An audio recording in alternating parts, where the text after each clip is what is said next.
It's important to note these guidelines are not mandatory. It's ultimately up to each state and their governor on when and how they'll reopen. Detectives spent hours gathering evidence, and now it's paying off thanks to a series of fingerprints that detectives found on scene that they now have a match with. These streets actually aren't blocked off, but you wouldn't believe it with the amount of people that have been crowding the street. Tulsa firefighters say they had a busy night responding to several injuries from fireworks. Everything about the building pays tribute to its original days as a fire station. Tulsa police are working to identify a person of interest they say acted as a peeping Tom. I'm at 41st and Hudson. Take a look at this Panera here. You can see the front of the building just completely torn off. But their backdrop was this big wall right here, so they knew that if they fired that shot at him, they wouldn't be hitting other cars and they would be shooting into a wall. We have snow in South Tulsa. We've been waiting for it all night and it is finally here. You can tell by my microphone here. Sorry, I should probably talk into it. For the past 2 days in a row, we've seen the largest increase in the number of cases in a 24-hour period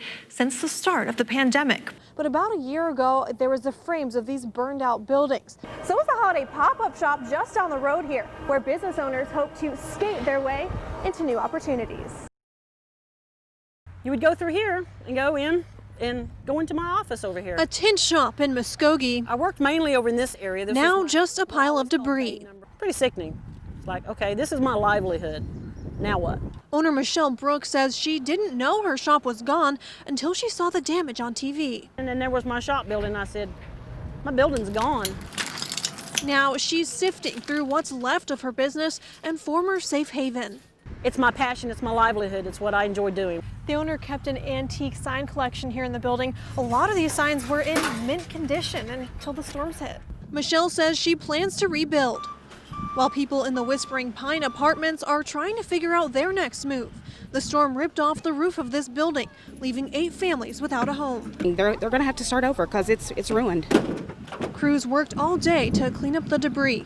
The Housing Department and Red Cross are working to find families a place to stay. Thankfully, there have been no serious injuries from this storm. It happened in December 2012. We went to check on the kids and we saw flashing lights through the window. This Bigsby woman stepped outside to see this, the house across the street on fire. I wasn't sure what happened. I just knew that the house was like totally engulfed in flames. Neighbors started speculating about what happened. I was a little nervous because I knew what kind of house it was. It wasn't a good one. Their suspicions were confirmed when investigators figured out the fire was sparked by a meth lab. These type of meth-fueled fires, known as flash fires, were common just 10 years ago. Methamphetamine was being manufactured locally. Local cooks would manufacture methamphetamine. Initially, it was a more dangerous version. This supervisor with the Tulsa Police Narcotics Unit works undercover, so we're not showing his face. He says the so-called shake and bake or one-pot method were the most popular way to make meth. It's made by mixing chemicals inside bottles, a long, tedious, and volatile process that could easily turn deadly. It's extremely flammable. The bottle could tip over, the lithium can get stuck on the side of the bottle, let more oxygen in. Tulsa police shared this video with me showing just how quickly things could go wrong. It creates basically a flamethrower, and it sets everything around it on fire, including the person who's cooking it. I pulled the numbers to see the meth trends over the past 10 years. In 2009, Tulsa police investigated 315 meth labs. The number peaked in 2011 with 431. That's more than one each day. Now, since then, I saw a steady decline. TPD only investigated 2 meth labs in all of 2019. Despite the absence of meth labs, the drug itself is more common than ever. Methamphetamine right now it's the #1 illegal drug that we investigate. Instead of homemade, locally sourced meth, it's coming from south of the border. The meth we see in Tulsa now is manufactured in super labs in Mexico and smuggled into Tulsa. Investigators say the cartel saw a need and worked to fill it, and then some. There's so much crystal methamphetamine now in Tulsa that the price that it costs is so much cheaper than it was in 2011. There's just no reason to cook meth anymore. Police tell me back in 2011, they could get meth undercover for $1,700 an ounce. Today, they can get the same for around $200, an 88% drop. You can actually buy an ounce of crystal methamphetamine cheaper than you can buy an ounce of marijuana now. And for that reason, undercover agents target the big-time dealers, hoping to nip the problem at its source. If you go after the people who are poisoning the community, the ones who are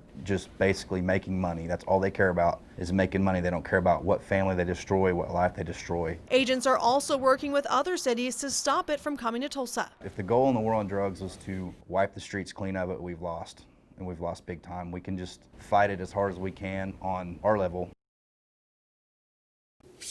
There's marks on his head and stains on his clothes.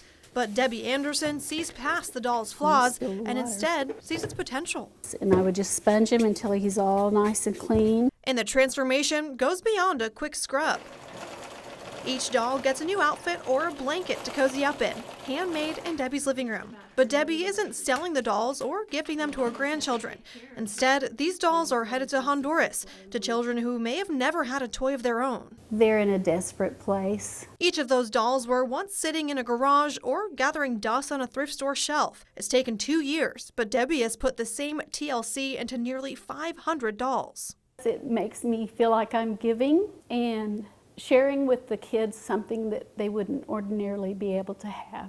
After their makeover, each one is packed into a box along with clothes and toiletries and hand-delivered to Honduran children. But it's very limited to the outside world. And so those kids may never get Christmas presents or never even celebrate Christmas possibly. Avery Johnson handed out those boxes just a few weeks ago. And one little girl took a doll out and she just held it against her chest and didn't look at anything else in the box. She was just content with her one doll. It's those little girls that make the aching hands and hours spent over the sewing machine worth it for Debbie. Though she's never delivered the boxes herself, she got to meet some of the children when she visited Honduras one summer. There, she met a little girl she'll never forget. Her mom said, "This is the lady that sent you the doll, go get it." She ran in the house and got it, and she said, "Do you remember this one?" And I said, "Yes, I do." It was very, very special to her. You could tell she had taken care of it and just really loved her baby. The two couldn't be more different. Debbie, a woman from Collinsville, Oklahoma, and a little girl living a humble life in a Honduran village. But in that moment, they weren't strangers or very different at all. They were just two people brought together by a love of dolls and a greater appreciation for Christmas.